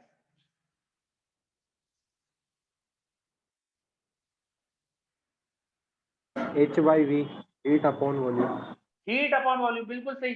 किसी रजिस्टर में जो rate of dissipation of heat होता है, rate of dissipation of heat in resistor क्या होता है?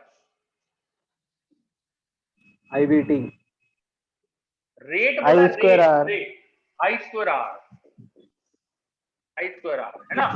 तो डिवाइड बाय क्या बोला है? सर डिवाइड बाय टाइम भी आना चाहिए ना। L into A. Rate of power generation I square R ही तो होता है ना? Yes sir. चलो, और डिवाइड बाय क्या बोला है? वॉल्यूम। वॉल्यूम क्या लिख देंगे? अच्छा, किसी रजिस्टर की लेंथ एल है, एरिया ए है, तो वॉल्यूम क्या लिखेंगे? एल है यस सर। ना? अच्छा, ये रेट ऑफ हीट को मैं V इंटू आई पे तो लिख सकता हूँ? Yes sir. यस इसका सर। पोटेंशियल ड्रॉप जो भी है V, और इंटू इससे जो करंट फ्लो कर रहा है I, ना? सही लिखा है? देखो मैंने कुछ दिक्कत तो नहीं इसमें? What is No, V by L and what is I by L? E into into J. हो गया क्वेश्चन? Yes sir. तो बताओ ये आसान था कि नहीं? बहुत आसान था। हाँ, और Yes, क्यों बोल रहा sir. था मैं बहुत आसान है? सर जो क्वेश्चन में दिया था वही लिखना था सर बस। बस, और क्या करना है? थोड़ा सा लिखना था और थोड़ा सा दिमाग लगाना था कि भाई जो हीट रजिस्टर में डेवलप होती है वो V इंटू आई भी लिख सकते हैं। अब मैंने क्यों दिमाग लगाया V इंटू आई का? मैं बताऊं कि क्यों करा मैंने ऐसा? क्योंकि देखो उनके ऑप्शन जो है, उनके ऑप्शन में मुझे कहीं पर भी ना रेजिस्टेंस दिखा नहीं, मुझे कहीं रेजिस्टिविटी भी नहीं दिखी। रेजिस्टेंस आ रहा होता है या रेजिस्टिविटी आ रही होती तो मैं सोचता कि रेजिस्टेंस के टर्म्स में लिखूं, पर इनके ऑप्शन में मुझे रेजिस्टेंस नहीं दिखा, तो मैंने सोचा क्यों ना रेजिस्टेंस के टर्म में ना लिखे अपन, तो मैंने V इंटू आई लिख लिया पावर को, समझे? Yes sir. जैसे वो लिखा तो मुझे दिखने लग गया, अच्छा है तो V बाय L तो E हो जाएगा, और अपना भी दिख गई चीजें। चलो, इसके बाद 33 बोला था ना, 33 पे आते हैं। 33 number, when an emitter of negligible internal resistance is inserted in series with a circuit, it reads 1 ampere. एक कोई एमीटर है जो सर्किट में लगाया है, जिससे एमीटर की रीडिंग आ रही है 1 ampere. When the voltmeter of very large resistance is connected across X, it reads 1 volt.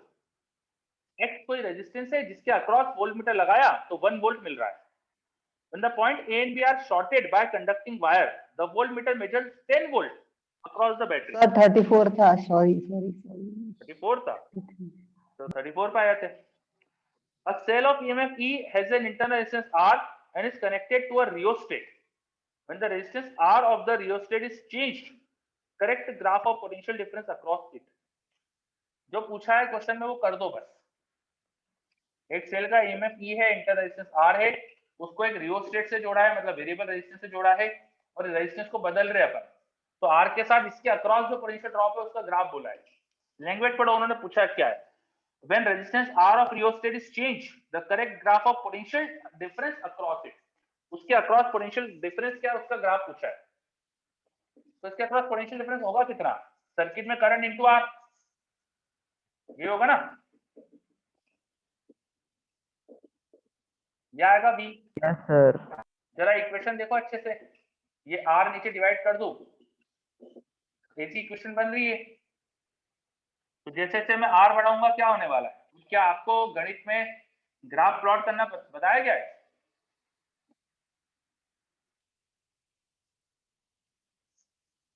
तो आपके गणित के ज्ञान से आप इस एक्सप्रेशन का ग्राफ बना सकते हैं। जैसे जैसे R बढ़ाऊंगा, पहले तो R को 0 रखो, R को 0 रखो तो क्या हो जाएगा? ये 0 रखेंगे तो नीचे 0 होने से R बाय 0 इंफिनिटी हो गया, infinity plus 1 infinity, E upon infinity 0, तो शुरू में 0 से चालू होगा ग्राफ। फिर R इनफाइनाइट रखो, इनफाइनाइट रखोगे तो ये 0, 0 प्लस 1 0, E बाय 0 इंफिनिटी, मतलब बाद में इंफिनिटी होने वाला है। Yes, गलत गलत गलत गलत गलत गलत बोला मैंने। R इंफिनिटी रखो तो R बाय इंफिनिटी क्या होगा? 0, 0 प्लस 1 1, 0 नहीं होगा 1 होगा, तो बाद में एक वोल्टेज E तक जाने वाला है जब R इंफिनिटी जा रहा है, ठीक है? फिर बीच में कुछ वैल्यू रख के देख लो ग्राफ कैसा आना चाहिए, तो मुझे लग रहा है कि ग्राफ ऐसा आना चाहिए। कुछ इस तरह का ग्राफ होना चाहिए।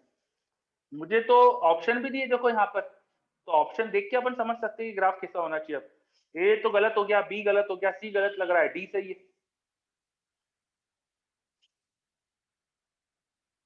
आ रहा है क्या? मैंने ऑप्शन देखे और जो शुरू की कंडीशन और फाइनल कंडीशन सेटिस्फाई कर रहा है ऑप्शन, वो सही हो जाएंगे।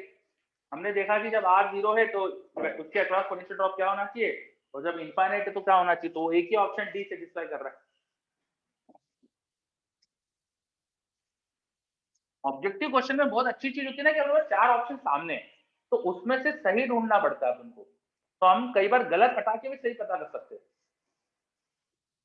चलो इसके बाद 37 बोला था,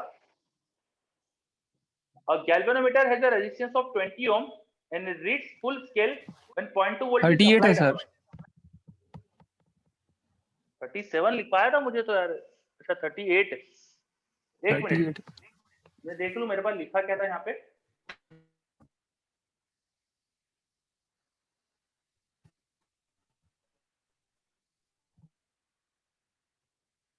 थर्टी एट लिखाया था, ओके 33 फिर 38 लिखाया था। चलो 38। A milliammeter of range is 10 milliampere and resistance 9 ohm. Diagram दिया मैं बना लेता हूँ साथ में। ये कुछ ऐसा दिखाया है, इसके साथ लिखा है 9 ओम, यहाँ पे लिखा है 10 मिली एम्पेयर, तो ये एमीटर है, मिली एमीटर है ना। आगे क्या बोला है, join in a circuit as shown, एक सर्किट दिया है और वैसे ज्वाइन करा है, तो मैं भी बना लेता हूँ सर्किट क्या दिया उन लोगों ने। ये बनाया अपन ने सर्किट, ये है पॉइंट ए बी और सी, और ये दिया है मुझे 0.1 ओम और ये दिया है मुझे 0.9 ओम।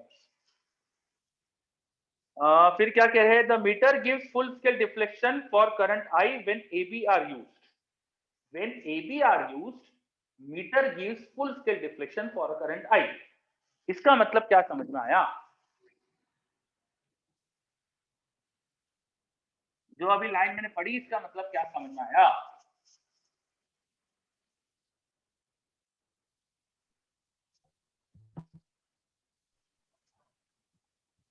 ये मीटर है, अमीटर है। अमीटर में क्या होता है, अपन दो टर्मिनल्स इसके सर्किट में जोड़ते हैं जिससे इसमें करंट आए और फिर बाहर निकले और ये हमको करंट की रीडिंग बता दे। तो उन्होंने ए और बी को यूज यस सर, करा है। ए टर्मिनल से सर। हाँ उन्होंने बोला है कि ए और बी टर्मिनल यूज करा है, इसका मतलब ए से करंट आ रहा है और बी से निकल रहा सर है। बी से लीव कर। यस हाँ, सर। और फुल स्केल डिफ्लेक्शन करंट आ रहा है जब मैं करंट आई एंटर करा रहा हूँ। जब करंट आई आ रहा है ना, तो यहाँ पे फुल स्केल डिफ्लेक्शन दिख रहा है, मतलब यहाँ करंट कितना है, 10 मिली एम्पियर। Yes sir. अच्छा ये 10 मिली एम्पियर ऐसे जाएगा तो क्या सी से बाहर निकलेगा? नो सर, वो आइसोलेटेड गिवन है सर। तो हाँ दिया ही आइसोलेटेड है, तो करंट ऐसा आ जाएगा। फिर कितना आ रहा है इसमें, मतलब करंट ये कितना है यहाँ पे जो बनाया, इतना ही आएगा सर। 10 मिली एम्पियर आएगा, है ना। यस सर, उस हाँ, यस सर हो जाएगा ये- सर, सीरीज में। हाँ पैरेलल में ये 9 वोल्टेज और नो ये सर, सीरीज 0.9, ये 9 और ये 0.9 सीरीज में, तो यस पर सर। 9.9 जुड़ा है ना। एक तरह यस से सर, देखो, वी एंड बी के क्रॉस सब पोटेंशियल इक्वल कर देंगे। हाँ बिल्कुल सही। एक तरह से देखो, ऊपर 9.9 का रेजिस्टेंस आ गया इनका सीरीज, और उसमें करंट है 10 मिली एम्पियर, नीचे 0.1 ओम है, तो उसमें करंट निकाल सकते हो पैरेलल वाला तरीका से। करंट पैरेलल में इनवर्स रेशो में होता यस है, तो वो पता चल गया तुमको इसमें करंट कितना है, यहाँ का करंट पता चल गया, तो टोटल करंट आई आ जाएगा ना। Yes sir. वैसे दूसरा पार्ट भी इसका, वो भी कर सकते। चलो फिर 47 बोला था, 47 in the given potentiometer circuit length of wire AB is 3 meter, resistance is 4.5 ohm। AB wire है, उसका रेजिस्टेंस 4.5 ओम दिया, उसका लेंथ 3 मीटर दी है। The length AC for no deflection in galvanometer is, galvanometer में डिफ्लेक्शन नहीं हो इसके लिए एसी लेंथ क्या होना चाहिए? तो ये तो वो हो गया ना अपना पोटेंशियोमीटर। कैसे करते हैं सर पोटेंशियोमीटर? इसका आंसर नहीं आ रहा है, 2 मीटर आ रहा है आंसर, मैंने 20 दिया। अच्छा ले मैं पढ़ लेता हूँ, एक सेकंड रुको। नीचे 4.5 ओम रजिस्टर है और 0.5 ओम का इंटरनल रेजिस्टेंस भी है। टोटल 5 ओम का रजिस्टर है, 5 वोल्ट का सेल है, मतलब 1 एम्पीयर करंट आ रहा होगा। वायर एबी में 1 एम्पीयर करंट है अगर, तो 4.5 वोल्ट ड्रॉप होगा। उसकी लेंथ थी कितनी, 3 मीटर। 3 मीटर में 4.5 का ड्रॉप, मतलब हर 1 मीटर में 1.5 वोल्ट का ड्रॉप। तो 3 मीटर के लिए 2 मीटर लेंथ आना चाहिए, तो आंसर 2 मीटर सही है। आपका 2 मीटर आंसर बिल्कुल सही है। सर बैटरी उल्टी है। जस्ट सेकंड, हाँ मैंने अभी ध्यान दिया, बैटरी उल्टी जुड़ी है, बैटरी उल्टी है, तो बैलेंसिंग ही नहीं हो पाएगी। यहाँ तो हाई पोटेंशियल को हाई पोटेंशियल से जोड़ना चाहिए था, जो 3 वोल्ट का सेल है उसका हाई पोटेंशियल ए पॉइंट पे जोड़ना चाहिए था, पर ये तो उल्टा जोड़ा है, तो ये कर ही नहीं पाएगा कुछ काम सर्किट। सही कहा, बिल्कुल क्लियर। चलो और कोई डाउट?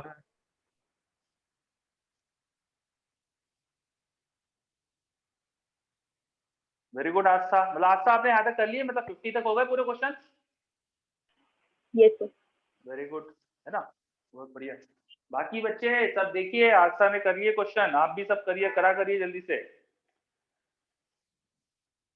ओके, तो रेस और अपना ये मॉड्यूल पूरा हो गया। अच्छा, इसमें मुझे आरसी सर्किट के ज्यादा क्वेश्चन नहीं दिखे, तो वो शायद आपके कैपेसिटर वाले में दिए होंगे उन्होंने। उसमें कुछ डाउट है क्या कि वो डिस्कस हो गया आपका? अभी डिस्कस नहीं हुआ। डिस्कस नहीं हुआ, तो आप लोग उसमें आरसी सर्किट के जो भी क्वेश्चन हो मुझसे पूछ सकते हो, या सर आपकी जैसी इच्छा, सर करा दे, सर से पूछ लेना, जिसका पहले डिस्कशन हो जाए आप पूछ लेना। तो अभी कुछ बचा है आपका, उसमें पूछना है आपको डाउट आरसी सर्किट का क्वेश्चन?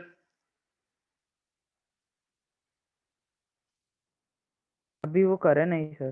करा नहीं है, चलो तो फिर कर लीजिएगा और आपके डाउट भेजिएगा फिर मुझे। अब आपका कल टेस्ट है, तो टेस्ट के लिए बेस्ट ऑफ लक, और सारे क्वेश्चंस करके जाइएगा। मेरा सजेशन तो यही है, आरसी सर्किट भी करके जाइएगा, और आपका करंट इलेक्ट्रिसिटी और एमईसी यही आ रहा है टेस्ट में, जितना मुझे याद है। करंट इलेक्ट्रिसिटी, एमईसी और जो भी इसका आसपास का जो पहले का चैप्टर दिया होगा, सिलेबस तो आ ही गया होगा ग्रुप पे आपके ना। चलो यस सर, यस सर। तो आज अपन इवनिंग का डीसीएस नहीं रखते, ठीक है आज, क्योंकि कल आपका टेस्ट है, तो आज पढ़ाई कर लो अच्छे से, कल टेस्ट दो, और फिर अगले वीक में अपन आगे की चीज कंटिन्यू करेंगे। क्लियर? Yes sir. ओके बच्चों, चलिए बाय सबको। Thank you sir. Thank you sir.